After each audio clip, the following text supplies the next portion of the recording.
ఓం నమో వెంకటేశాయ నమః. కలియుగ ప్రత్యక్ష దైవమైన శ్రీ వెంకటేశ్వర స్వామి వారి దివ్యానుగ్రహ విశేషం చేత ప్రతిరోజు మనం శ్రీమన్ మహాభారత అంతర్గత అరణ్య పర్వంలోని తీర్థయాత్రా పర్వలో లోమశ మహర్షి గారు అనేక తీర్థయాత్రల విశేషాలను చెబుతూ ఉంటే వాటిని మనం యథావిధిగా ప్రస్తావించుకుంటూ ఉన్నాం. ఈరోజు ప్రవచన కార్యక్రమాన్ని మనం మంగళ పద్యాన్ని పలుకుతూ ప్రారంభించుకుందాం.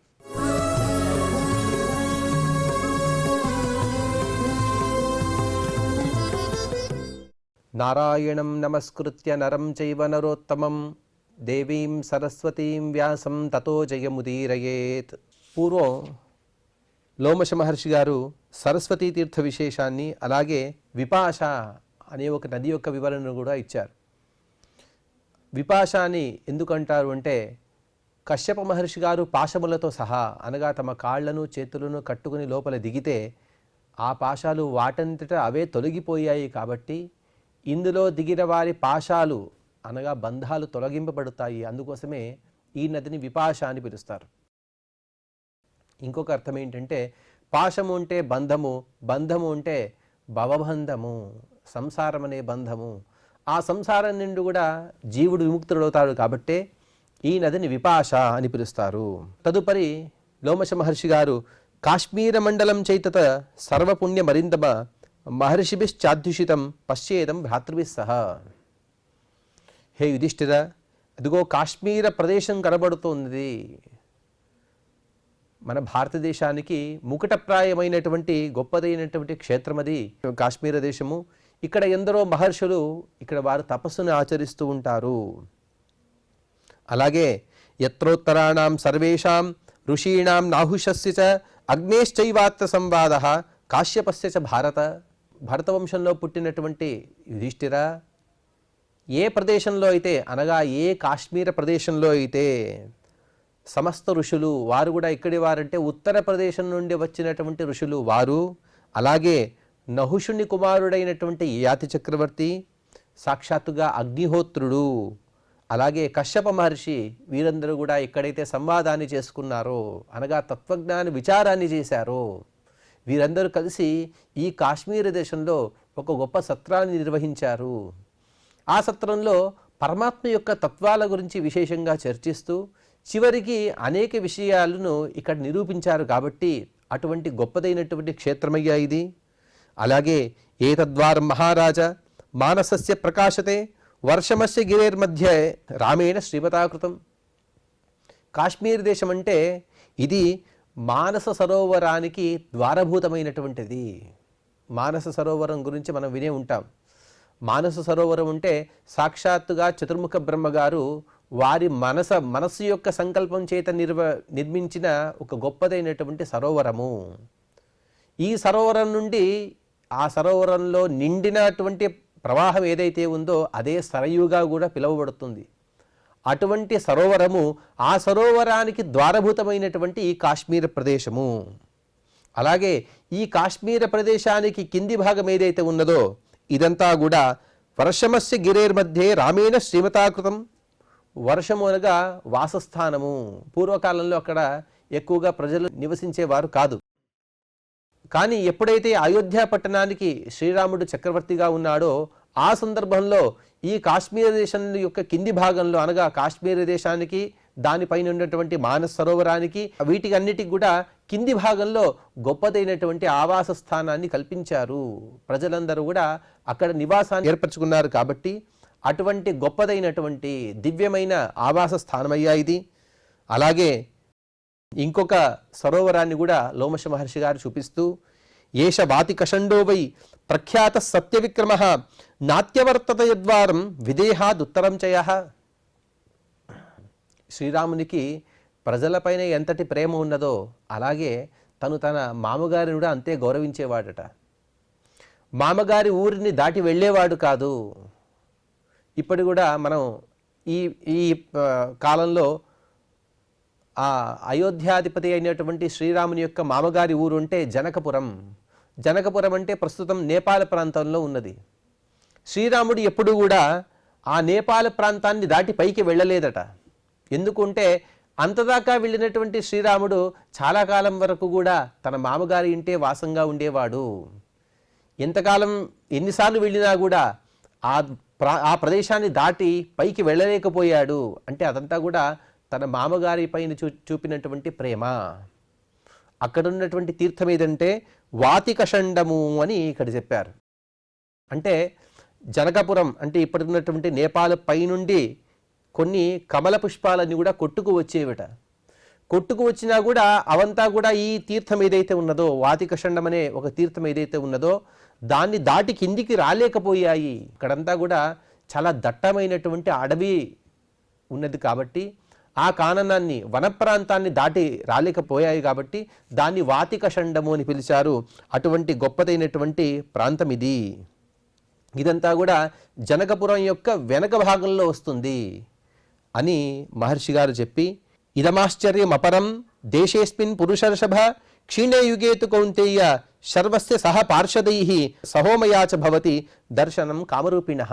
హే మహారాజా, ఈ వాతికషండము అనే ఏదైతే ప్రాంతం ఉన్నదో ఇక్కడ సాక్షాత్తుగా పరమశివుడు తన పార్షదులు అలాగే తన పత్ని అయినటువంటి ఉమాదేవితో సహా ఇక్కడ నివాసంగా ఉంటారు.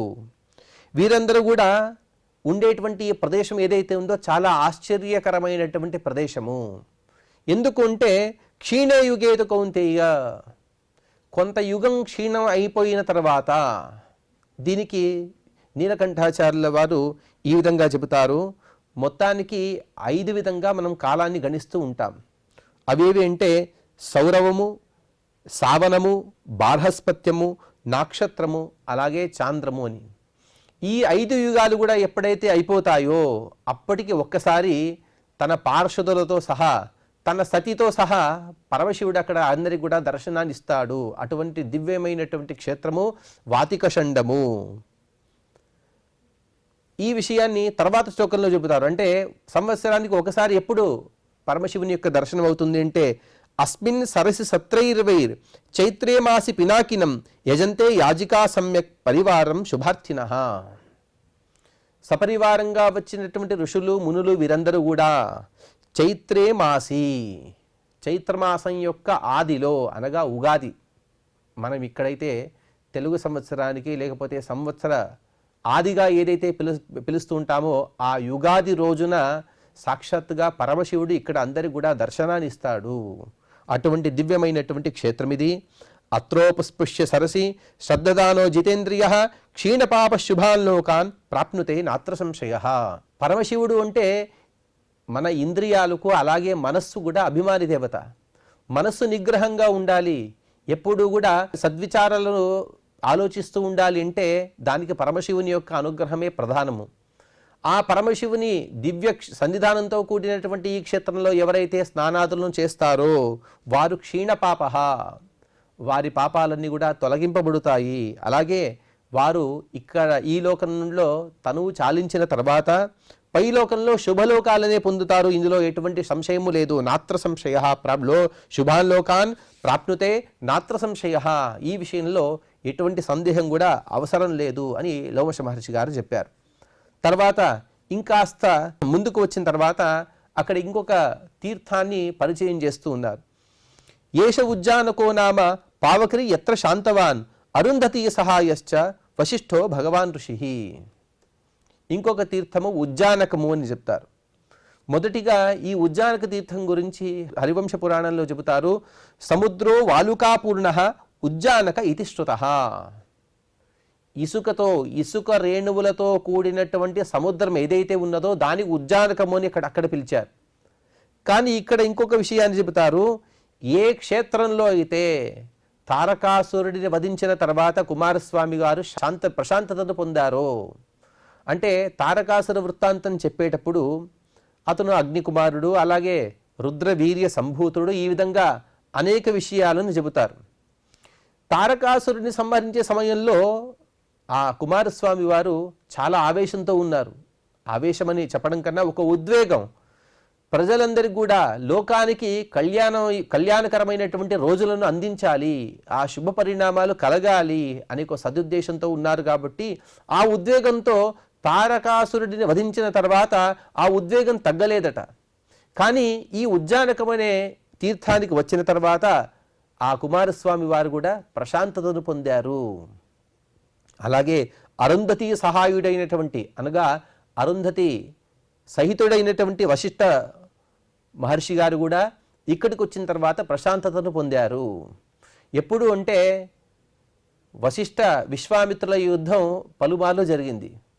సత్యహరిశ్చంద్రుడి విషయంలో వీరిద్దరు కూడా ఎప్పుడైతే యుద్ధాన్ని చేశారో ఆ యుద్ధం చేసిన తర్వాత చతుర్ముఖ బ్రహ్మగారు వీరిద్దరిని శాంతింపజేసిన తర్వాత వీరిద్దరు కూడా అనగా అరుంధతి వశిష్ఠుడు ఇక్కడికి వచ్చి వీరు ఈ ఉజ్జానక తీర్థంలో స్నానాదులను చేసిన తర్వాత ప్రశాంతతను పొందారు, శాంతించారు అని లోమశ మహర్షి గారు చెప్పారు. అంటే ఈ ఉజ్జానక తీర్థం అనేది హరివంశ పురాణంలో చెప్పిన విధంగా ఇసుక రేణువులతో కూడినటువంటి తీర్థమైతే ఇక్కడ మహాభారతంలో చెప్పిన విధంగా హిమాలయ పర్వత శ్రేణుల నుండి వచ్చేటువంటి జలంతో కూడినది. ఇది మనం కల్పభేదంగా చెప్పుకోవచ్చు. ఒక కల్పంలో అలా ఉంటే ఇంకొక కల్పంలో ఇలా ఉండవచ్చు అని మనం తెలుసుకోవచ్చు. అలాగే హృదశ్చ కుశవానీశ యత్ర పద్మం కుశేషయం ఆశ్రమశ్చైవ రుక్మిణ్య యత్రాశామ్య దకోపన. అదో యుధిష్ఠిరా, ఇక్కడ కుశవాన్ అనే ఒక సరోవరం కనబడుతుంది. ఇందులో కేవలం శుద్ధమైనటువంటి నీరు మాత్రమే ఉంటుంది. ఎల్లప్పుడూ కూడా ఇక్కడ నీరు ప్రవహిస్తూ ఉంటుంది. ఇందులో ఇంకొక విశేషం ఏమిటంటే కుశమునగా దర్భలు అలాగే శుద్ధమైన నీటిని కూడా కుశములని పిలుస్తారు. ఎందుకంటే శుద్ధమైనటువంటి నీరు ఎక్కడైతే ఉంటుందో అక్కడే దర్భలు కూడా పెరుగుతాయి. అందుకోసమే ఈ సరోవరంలో కుశలు కూడా ఉన్నాయి, అనగా దర్భలు కూడా పెరిగి ఉన్నాయి. ఇక్కడ ఉన్నటువంటి పద్మాన్ని కూడా కుశేషయం అని పిలుస్తారు. అనగా దర్భల మధ్య పద్మాలు పెరుగుతున్నాయి కాబట్టి ఈ పద్మాలను కూడా కుశేషయములు అని పిలుస్తున్నారు. ఈ తీర్థం యొక్క విశేషం ఏమిటి అంటే ఇక్కడ రుక్మిణీదేవి తను ప్రశాంతతను పొందింది. లక్ష్మీదేవి యొక్క అవతారమైనటువంటి రుక్మిణీదేవికి ఎక్కడ కూడా కోపం అనేదే ఉండదు. ఆవిడికి దోషాలే లేవు. ఎందుకంటే పరమాత్మ చెప్పిన విధంగా ద్వావిమో పురుషోలోకే క్షరశ్చాక్షరయవచ క్షరసర్వాణి భూతాని కూటస్థోక్షర ఉచ్యతే. కూటస్థము అనగా నిర్వికారము. నిర్వికారం అంటే ఎటువంటి కోపాది దోషములు లేనిది అని అర్థం. ఎటువంటి దోషాదులు లేని ఏదైతే ఒక గుంపుగా ఉందో ఆ గుంపులో ఉన్నటువంటి ఏకైక దేవత అది లక్ష్మీదేవి మాత్రమే. కూటస్థో అక్షర ఉచ్యతే. అటువంటి రుక్మిణీదేవి ఇక్కడ ప్రశాంతతను పొందినది అంటే అనగా కోపాన్ని విడిచినది అంటే అర్థం ఏమిటి అంటే ఇక్కడ తను తపస్సును చేసినది. అదే విషయాన్ని చెబుతూ ఆశ్రమశ్చైవ రుక్మిణ్యాహ, అదిగో కనబడుతున్నది రుక్మిణీదేవి యొక్క ఆశ్రమము. ఇందుయే అనగా ఈ ప్రాంతంలోనే రుక్మిణీదేవి గారు ఎన్నో సంవత్సరాల వరకు తపస్సును చేశారు. అలాగే తర్వాత తీర్థం యొక్క వృత్తాంతాన్ని తెలుపుతూ సమాధీనాం సమాసస్తు పాండవేయ శృతస్తయ తం ద్రక్షసి మహారాజా భృగుతుంగం మహాగిరిం. అదిగో రాజా, ఇక్కడ సంక్షేపమైన సమాధులను నీకు చూపుతున్నాను.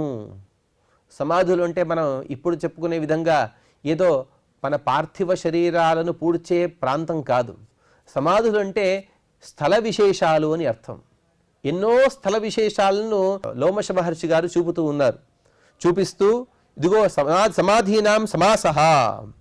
ఇంకొక విషయం ఏమిటి అంటే ఇన్ని విశేషాలను ఎవరైతే సంక్షేపంగా తెలుసుకుంటారో వారికి సమాధి పరిపాకంలో ఉంటూ పరమాత్మను చింతన చేస్తే ఎంతైతే పుణ్యం వస్తుందో అంత పుణ్య విశేషము ఈ ప్రాంతాల యొక్క సామాన్యమైనటువంటి పరిచయాన్ని వింటే. లోమశ మహర్షి గారికి చాలా స్పష్టత ఉన్నది. దాన్ని గ్రంథస్థంగా చేసేటువంటి వ్యాస మహర్షికి కానీ వైశంపాయనుల వారికి కానీ చాలా స్పష్టతతో చెబుతున్నారు. ఇక్కడ చెప్పేటువంటి విషయాలన్నీ కూడా సంక్షేపంగా చెప్పబడుతూ ఉన్నాయి.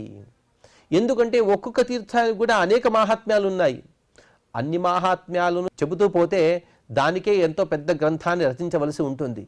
అందుకోసం చెబుతారు, ఇప్పుడు మనకు ఉపలబ్ధమైనటువంటి మహాభారతం 1,00,000 శ్లోకాత్మకం మాత్రమే.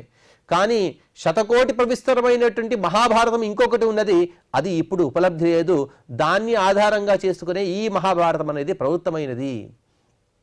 ఆ విషయాన్నే ఇక్కడ లోమశ మహర్షి గారు చెబుతూ సమాధీనాం సమాసహ.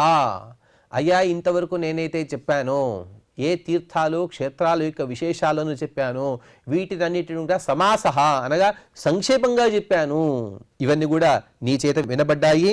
అదిగో ఇంకొక శృంగము కనబడుతూ ఉన్నది, అనగా పర్వత శిఖరం కనబడుతుంది. దీన్ని భృగుతుంగము అని పిలుస్తారు. భృగుతుంగము అనేది ఇది హిమాలయ పర్వత శ్రేణిలో కనబడేటువంటి ఒక శిఖర విశేషము.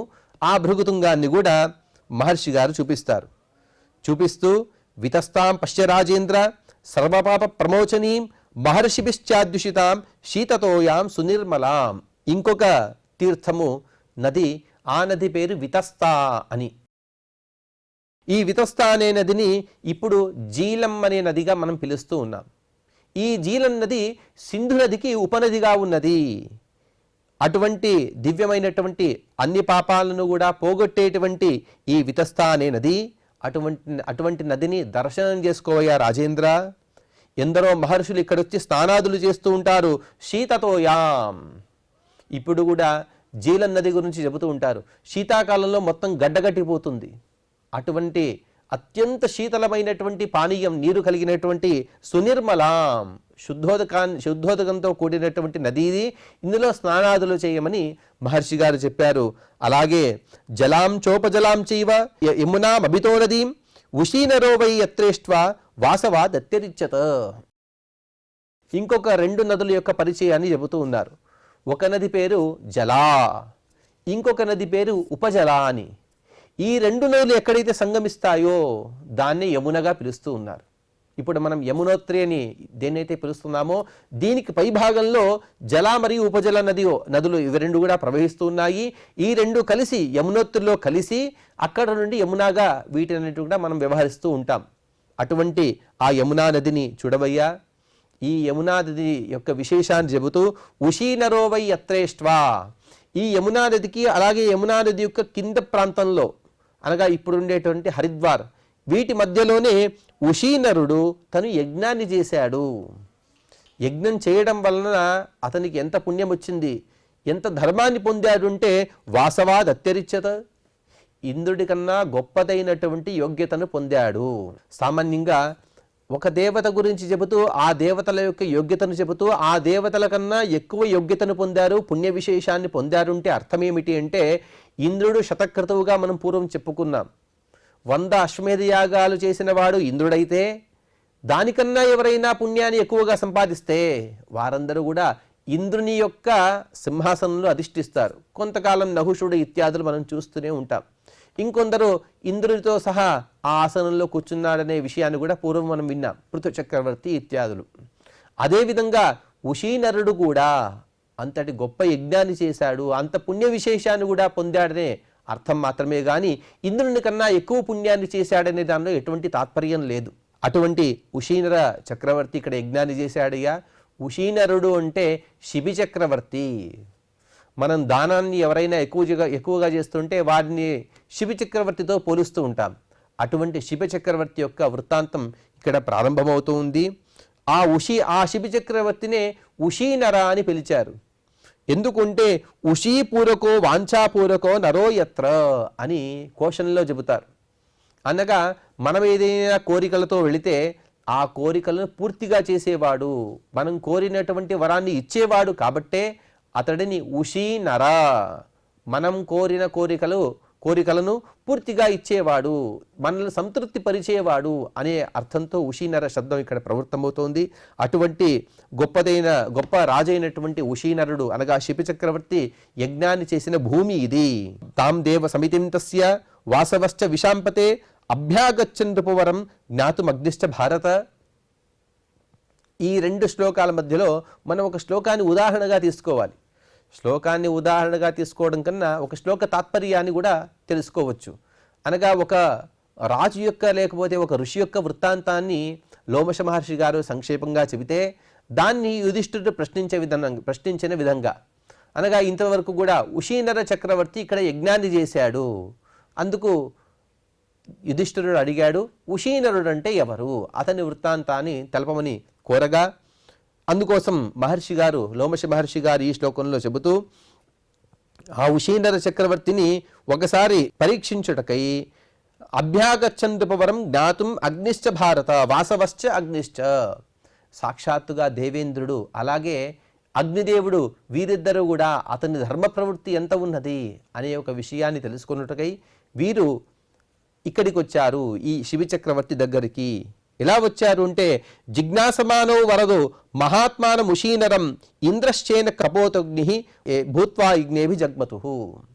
ఉషీనర చక్రవర్తి ఎక్కడైతే యజ్ఞాన్ని నిర్వహిస్తున్నాడో అతని యజ్ఞ విశేషాలను అలాగే అతని ధర్మ నిరతతను ఈ రెండింటిని కూడా పరీక్షించడం కోసం జిజ్ఞాసమాను తెలుసుకోవాలనే విశేషంతో, అలాగే వరదో అతనికి కావలసినటువంటి వరాన్ని కూడా ఇవ్వడానికి ఏదో వీరిద్దరు వచ్చారంటే అగ్నిదేవుడు ఇంద్రదేవుడు అతన్ని పరీక్షించి అతన్ని కాస్త బాగా బాధ పెట్టి ఇబ్బంది పెట్టి వెళ్ళడానికి కాదు, అతని యొక్క ఖ్యాతిని లోకంలో అతని కీర్తి ప్రతిష్టలు లోకంలో ప్రతిష్ఠితం అవ్వాలి, ప్రచారం అవ్వాలి అనే ఒక జిజ్ఞాసతో, అలాగే అతనికి కావలసినటువంటి వరాన్ని కూడా ఇవ్వడానికి వీరిద్దరు కూడా ఎప్పుడైతే ఇక్కడికి వస్తున్నారో వారిద్దరికీ నిశ్చయం ఏమి అంటే ఉషీనరుడు మనం పెట్టేటువంటి పరీక్షలో ఖచ్చితంగా నెగ్గుతాడు, అతను జయాన్ని పొందుతాడు అనే ఒక నిశ్చయం ఉంది. కాబట్టి వారిద్దరు కూడా ఇంద్రః శేనః, ఇంద్రుడు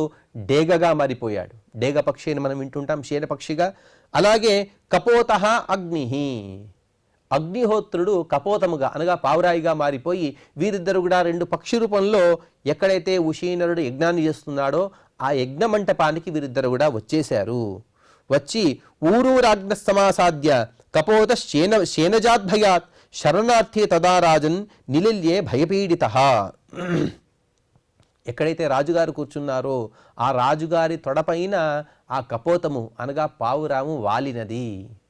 ఎందుకు వాలింది అంటే శేనజాద్భయాత్, డేగపక్షితో భయపడినదై, డేగపక్షి తరుముకుంటూ వస్తున్నది. అలా భయపడుతూ ఆ పావురము కూడా రాజుగారి తొడపైన కూర్చున్నది. శరణార్థి, శరణును కోరుతూ ఆ రెండు పక్షులు కూడా ఇక్కడికి వచ్చాయి అని ఈ విధంగా ఈ వృత్తాంతాన్ని తెలుపుతూ ఇక్కడికి 130వ అధ్యాయం పూర్ణమైనది. ఇక 131వ అధ్యాయంలో ఆ శేనపక్షి అలాగే రాజుగారి యొక్క సంవాదాన్ని ప్రారంభిస్తూ శేన ఉవాచ, డేగపక్షి ఇలా మాట్లాడినది, ధర్మాత్మానం త్వాహురేకం సర్వే రాజన్ మహీక్షితః సర్వధర్మ విరుద్ధం త్వం కస్మాత్ కర్మ చికీర్షసి. హే ఉషీనర, హే శిబి చక్రవర్తి, త్వాం ఏకం ధర్మాత్మానం ఆహుహు. ప్రపంచం మొత్తం కూడా నేను ఎన్నో చోట్ల పరీక్షించాను, ఎన్నో మాటలను విన్నాను, అందరూ కూడా ధర్మాత్ముడిగా నిన్ను కీర్తిస్తూ ఉన్నారు. రాజన్ మహీక్షిత, కానీ నీవేం చేస్తున్నావు అంటే సర్వధర్మ విరుద్ధం కస్మాత్ చికీర్షసి, అన్ని ధర్మాలకు విరుద్ధమైనటువంటి పనులను ఎందుకు చేస్తూ ఉన్నావు. ఈ రెండు పక్షులు కూడా ఎవరనే విషయం ఉషీనరుడికి తెలియదు. కేవలం ఒక పక్షి తరుముకుంటూ వస్తున్నది, ఇంకొక పక్షి శరణార్థి అయి వచ్చినది, ఈ విషయం మాత్రమే తెలుసు. కాబట్టి ఈ రెండు పక్షుల యొక్క సంవాదాన్ని ఇక్కడ ఈ విధంగా చెబుతూ ఉన్నారు. ఎందుకు నీవు ధర్మ విరుద్ధమైనటువంటి పనులను చేస్తున్నావు. విహితం భక్షణం రాజన్ పీడ్యమానస్సి మేక్షుధ మారక్షీర్ ధర్మలోభేన ధర్మముత్సృష్టవానసి. హే రాజా, హే శిబి చక్రవర్తి, నేను ఏ పక్షినైతే తరుముకుంటూ వస్తున్నానో ఆ పక్షి ఎవరనుకున్నావు, నాకు ఆహారంగా దొరికినది. అది విహితం భక్షణం, పరమాత్మచే నాకు ఏర్పాటు చేయబడినది. పరమాత్మ ఏర్పాటు చేశాడు నాకు తిండిగా. చూడండి, మనం ఏదో మన ఆహారం అంటే మనం అలాగే తీసుకుంటూ ఉంటాం, కానీ మనం ఆలోచించాలి, మనం ఎక్కడ ఉన్నా కూడా మనకు ఆహారం అనేది అందుతూ ఉంటుంది. ఆ డేగపక్షిగా రూపంలో ఉండేటువంటి ఇంద్రుడు గొప్ప సందేశాన్ని ఇస్తున్నాడు మనకు. మనం ఎక్కడ ఉన్నా కూడా అనగా మనిషిగా పుడితే అన్నాదులు, లేకపోతే పాముగా పుడితే వాయుభక్షణం అనగా గాలి మాత్రమే తాగుతుంది. ఆ సరిగ్గా ఆకలి అయిన సందర్భంలో గాలి మనకు దొరుకుతూ ఉంటుంది. లేకపోతే చేపగా ఉన్నప్పుడు ఆయా చేపలు తినేటువంటి ఆహారం కానీ, ఏనుగుగా పుడితే ఏనుగు కావలసినటువంటి ఆహారం కానీ, తిమింగలంగా పుడితే ఆ తిమింగలానికి కావలసిన ఆహారంగా పరమాత్మ సకాలానికి మనకు ఆహారాన్ని అందిస్తూ ఉన్నాడు అనే గొప్ప సందేశాన్ని ఈ డేగ చెబుతూ ఉన్నది. విహితం భక్షణం రాజన్, ఈరోజు పరమాత్మ నాకు భక్షణంగా అనగా ఆహారంగా ఈ పావురాయిని అందించాడు. మారక్షి ధర్మలోభేన, ఏదో నేను ధర్మాన్ని చేస్తున్నానే ఒక ధర్మలోభంతో దాన్ని రక్షణ చేయవద్దు. ఎందుకు అంటే నీవు అకస్మాత్తుగా ధర్మరక్షణ నెపంతో ఆ పావురాన్ని కాపాడితే ధర్మముత్సృష్టవానసి, నీవు ధర్మాన్ని వదిలినట్టే. అందుకోసం ఎట్టి పరిస్థితుల్లో కూడా నా ఆహారంగా వచ్చినటువంటి ఈ పావురాన్ని నాకు ఇచ్చివేయి, నాకు ఇవ్వవలసినదే అని ఆ డేగ అడుగుతున్నది. అందుకు ఆ రాజుగారు చెబుతున్నారు, శిబి చక్రవర్తి గారు, రాజోవాచ సంత్రస్త రూపస్త్రాణార్థి త్వత్తోభీతో మహాద్విజ మత్సకాశమనుప్రాప్త ప్రాణగృద్ధురయన్ ద్విజ. హే మహాద్విజ, హే గొప్ప రెక్కలు కలిగినటువంటి డేగపక్షి, నన్ను ఈ పక్షి శరణు కోరుతుంది. ఈ పక్షి ఎలా ఉందంటే సంత్రస్త రూప, చాలా భయపడుతూ ఉన్నది. అలాగే రక్షణ కోరుతూ వచ్చినది, ఆ భయం కూడా నీ వలనే కలిగి ఉన్నది. తన ప్రాణరక్షణ కోరి వచ్చినటువంటి ఈ పక్షిని నేను కాపాడకుండా ఉండగలనా? ఏవం అభ్యాగతస్యేహ కపోతస్యా భయార్తినః అప్రధానే పరం ధర్మం కథం శేన నపశ్యసి. ఇటువంటి సందర్భంలో నన్ను శరణు కోరి వచ్చినటువంటి ఈ కపోతము అనగా పావురము, దీనికి నేను అభయాన్ని ఇవ్వకపోతే అది ధర్మం ఎలా కాకుండా ఉంటుంది? అనగా ధర్మమే కాబట్టి నేను దీనికి అభయం ఇవ్వడం అనేది ఖచ్చితంగా మంచి పనే కదా. ఈ ధర్మబుద్ధిని ఎలా చూడకుండా ఉన్నావు నువ్వు? అనగా ఇంతకుముందు ఆ పక్షి ఏమన్నది అంటే, అకస్మాత్తుగా నీవు ఈ కపోతాన్ని కాపాడితే అది ధర్మం కాదు అని చెబుతున్నది. కానీ రాజుగారు చెబుతూ ఉన్నారు, ఒకసారి అకస్మాత్తుగా ఈ పక్షికి నేను అభయాన్ని ఇవ్వకపోతే నేను ధర్మాన్ని రక్షించిన వాడిని కాదు, అది అధర్మమే అవుతుంది. ఆ ధర్మరక్షణకై నేను ఈ పక్షిని అనగా కపోతాన్ని కాపాడవలసినదే. ఈ పక్షి ఎలా ఉన్నది అంటే, ప్రస్పందమానః సంభ్రాంతః కపోతః శేన లక్ష్యతే మత్స్యకాశం జీవితార్థి తస్య త్యాగో విగర్హితః. ప్రస్పందమానః, నిలువెల్లా వణికిపోతూ ఉన్నది, అటు ఇటు ఊగుతున్నది. అటువంటి ఈ పక్షిని నేను అకస్మాత్తుగా నీకు ఆహారంగా వదిలితే తస్య త్యాగో విగర్హితః, నన్ను శరణు కోరి వచ్చినటువంటి ప్రాణిని నేను శరణు ఇవ్వక దాన్ని నీకు ఆహారంగా వదిలివేస్తే నేను విగర్హితః, నేను అందరిచే త్యాజ్యుడనవుతాను. నేను అధర్మాన్ని చేశాను కాబట్టి నన్ను అందరూ కూడా వెలివేస్తారు. ఆ విధమైనటువంటి అధర్మాన్ని నా ద్వారా చేయించవద్దు అని రాజుగారు డేగను కోరుతున్నారు. ఇదే విధంగా వారి ఇద్దరి మధ్య ఎటువంటి సంభాషణ జరిగినది అనే తర్వాత వృత్తాంతాన్ని తర్వాత మనం తెలుసుకునే ప్రయత్నం చేద్దాం. ఈరోజు ప్రవచన కార్యక్రమాన్ని క్షమాప్రార్థనతో మనం ముగిద్దాం. యదక్షరపదభ్రష్టం మాత్రాహీనం చ యద్భవేత్ తత్సర్వం క్షమ్యతాం దేవ నారాయణ నమోస్తుతే. శ్రియః కాంతాయ కళ్యాణ నిధయే నిధయేర్థినాం శ్రీవేంకట నివాసాయ శ్రీనివాసాయ మంగళం.